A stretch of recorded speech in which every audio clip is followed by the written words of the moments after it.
ಬನ್ನಿ ಬನ್ನಿ ಬನ್ನಿ, ಒಂದು ಗುಡ್ ನ್ಯೂಸ್ ಐತೆ, ಗುಡ್ ನ್ಯೂಸ್. ಏನ್ ಮಾವ ಅದು? ಅದು ಮಾವ ಫೋನ್ ಮಾಡಿದ್ರು, ನಾಡಿದ್ದೇ ನಿಶ್ಚಿತಾರ್ಥ ಇಟ್ಕೊಳ್ಳೋಣ, ಅದು ನಮ್ಮನೇಲಿ ಇಟ್ಕೊಳ್ಳೋಣ. ಅದು ನಾನು ಎಷ್ಟು ಬೇಡ ಬೇಡ ಅಂದ್ರು ಒತ್ತಾಯ ಮಾಡ್ಬಿಟ್ಟು ನಮ್ಮನೇಲಿ ನಿಶ್ಚಿತಾರ್ಥ ಮಾಡಮ್ಮ ಅಂತ ಹೇಳಿದ್ರು. ಅದೇಗ್ ಮಾವ, ಹೆಣ್ಣಿನ ಮನೆ ಬಿಟ್ಟು ಗಂಡಿನ ಮನೇಲಿ ನಿಶ್ಚಿತಾರ್ಥ ಮಾಡೋದಕ್ಕೆ ನಾನಂತೂ ಒಪ್ಕೊಳ್ಳಲ್ಲ. ಹೇ ಪಾರು, ಅದನ್ನ ನೇರವಾಗಿ ಹೇಳಿದ್ರೆ ಮಾವನ್ ಹೊಂದ್ಕೊಳಕಿಲ್ವೇ?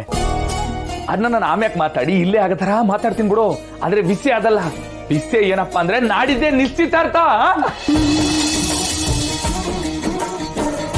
ಬಾ ಮಕ್ಕಳವಾ. ಏ ನಮ್ಮ ಅಪ್ಪ ಎಲ್ಲಿ? ಡ್ಯಾಡಿ, ನಾನು ಇಲ್ಲೇ ಅವನೇ. ಅಯ್ಯೋ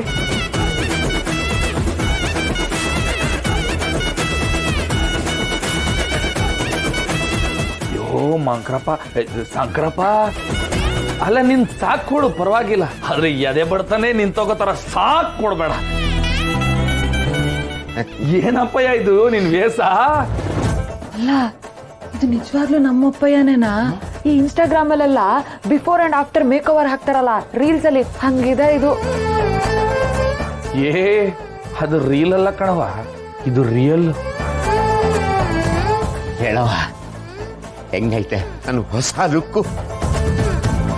ಓ ಅಲ್ಲೇ ಬಾಯ್ನಾಗ ಇಂಗ್ಲಿಷ್ ಬೇರೆ ಬತ್ತೈತೆ.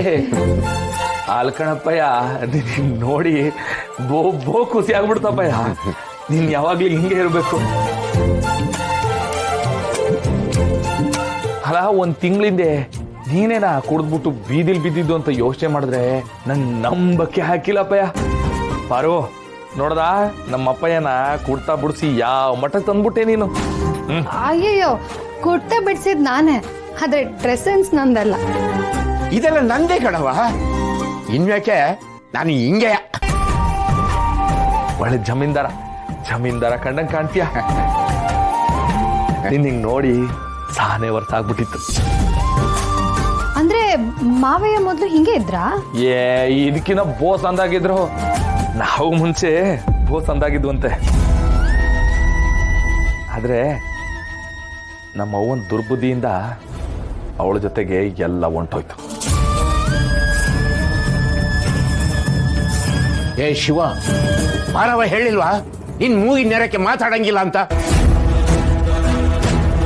ಹೊಸಿ ನಾಲಿಗೆ ಬಿಗಿ ಹಿಡ್ಕೊಂಡು ಮಾತಾಡ. ಆಯ್ತಾಯ್ತಾಯ್ತಾಯ್ತು, ಇವಾಗ ಜಗಳ ಆಡ್ಬೇಡಿ ಅಪ್ಪಯ್ಯ. ನೀನ್ ಹಿಂಗಿದ್ರೇನೆ ಚಂದ.